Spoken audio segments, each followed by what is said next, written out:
You ever get that feeling where you look at a piece of wood and you realize it's actually smarter than you? I'm staring at this walnut slab in the corner of the shop, Alex, and I swear it's judging my life choices. To be fair, Tiger, most of the inanimate objects in this shop are probably smarter than you before your second cup of coffee. But I assume you're talking about that $2,000 monster you hauled in here yesterday? That's the one. It cost more than my first truck.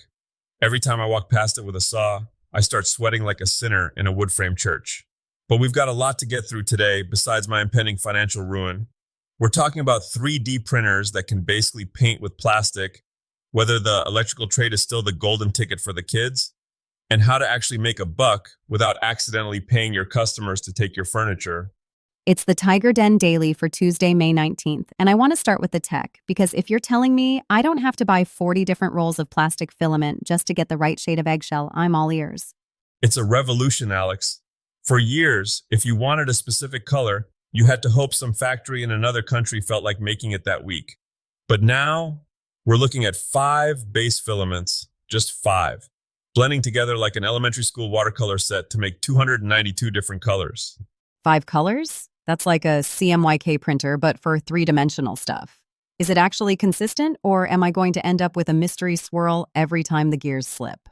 It's surprisingly repeatable. It's all in the interpolation. The software calculates exactly how much of each primary to feed into the hot end. And speaking of software, there's this color stack tool.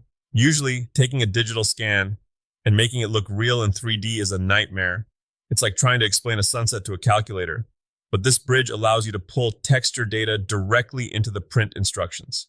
So it's basically copy-paste for the physical world. But does it solve the tiny toy problem? Because I'm tired of seeing 3-inch tall plastic dragons. Well, if you've got the space and a spare kidney, the Peoply Giga 800 is the answer. It's got an 800 millimeter build volume. That's big enough to print a helmet for a giant, Alex.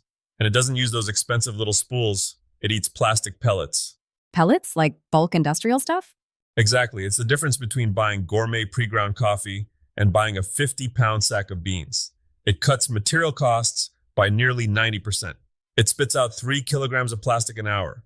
It's not a hobbyist tool. It's a manufacturing plant that fits in your garage. Barely. Speaking of things that fit in a garage, or at least keep you out of one, let's talk about the trades. There was a big thread on Electrician Talk recently. A 19-year-old kid was asking the old guard if the electrical grind is actually worth the math and the physical toll in 2026. I felt for that kid.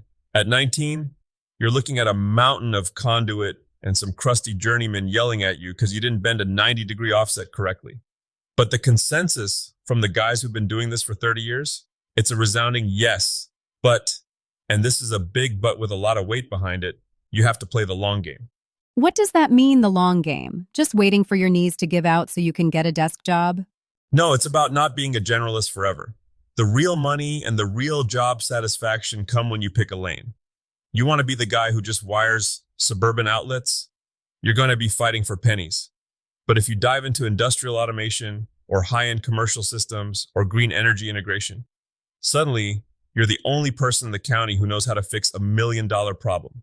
And the math? I remember you telling me you almost failed out of shop class because of a fraction. Hey, that's a low blow. But it's true. The math in electrical work isn't just for passing the exam. It's the difference between a system that runs forever and a house that turns into a Roman candle. You have to respect the formulas. And my best advice for anyone starting out, find a community. Don't be the guy who thinks he can figure it out on YouTube alone. Go to the forums, talk to the guys who have the scars. They've already made the expensive mistakes, so you don't have to. Okay, let's pivot to the maker-mogul side of things. This is where most people, including you, Tiger, usually fall on their faces. Pricing. Ouch, accuracy hurts. I remember once I built a dining table for a neighbor, spent 80 hours on it, used the finest cherry I could find. When I finished, I charged him what I thought was a fair price. Let me guess. After you accounted for the wood, the sandpaper, and the electricity, you were basically paying him $5 an hour to let you work in your own shop? It was worse than that. I didn't account for the shop tax. The wear on my blades, the glue, the finishes. I think I actually lost 80 bucks on that deal. I was basically a charity with a table saw. Which is why the 2026 pricing formula is so important. We're seeing people finally treat their shops like businesses. The maker-mogul path is all about sustainability. If you aren't making a profit, you don't have a business. You have a very loud, very dusty hobby. Right. And Crafty Base put out a breakdown that every maker needs to tattoo on the inside of their eyelids.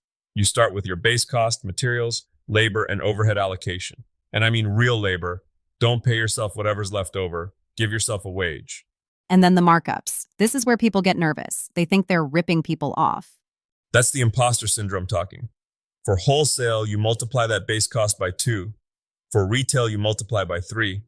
And for the love of all that is holy, don't forget the platform fees. If Etsy or Shopify is taking 10%, you add that on top of your final price. You don't eat that cost. The customer does. That's how the world works. So if I'm making those hybrid resin wood lamps everyone loves right now, and they cost me $50 to make, including my time, I should be selling those for $150? Plus shipping and fees. Exactly. If someone won't pay that, they aren't your customer. Go find the person who values the fact that you spent 3 days getting the bubbles out of the epoxy. 2026 is the year of the personalized build, smart nursery decor, custom organization. People will pay for perfect, but they won't pay for apologetic. Speaking of perfect, let's talk about that walnut slab again. It's sitting there looking like a massive, expensive surfboard. How do you even start on something that size? With a very deep breath and a very flat router sled. When you're dealing with a slab that's worth $2,000, you don't just eyeball it. You have to be a surgeon. I'm taking shallow passes, maybe 1/8 of an inch at a time.